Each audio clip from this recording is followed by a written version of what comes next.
नाही, खरंच आहे की विदर्भ असो की मराठवाडा असो की महाराष्ट्र असो, पण विदर्भातल्या झुडपी जंगल जमिनीमुळे मोठ्या प्रमाणावर विकास प्रकल्प थांबले आहेत।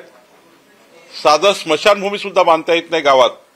सर्व जमिनी झुडपी जंगलामध्ये नोंदी आल्यामुळे मोठ्या प्रमाणावर विकासाच्या कामाला थोडे थांबलेले आहेत।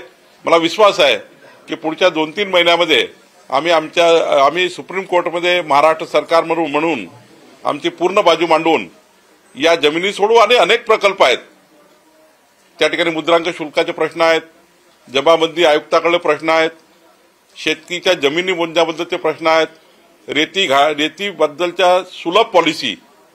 आज सुलभ पॉलिसी जी आहे ती देशामधली कुठली पॉलिसी आहे ज्यातनं जनतेला रेती मिळेल, रेती माफिया बंद होतील, रेतीची माफियागिरी बंद होईल, याकरता सरकार विशेष लक्ष टाकणार आहे।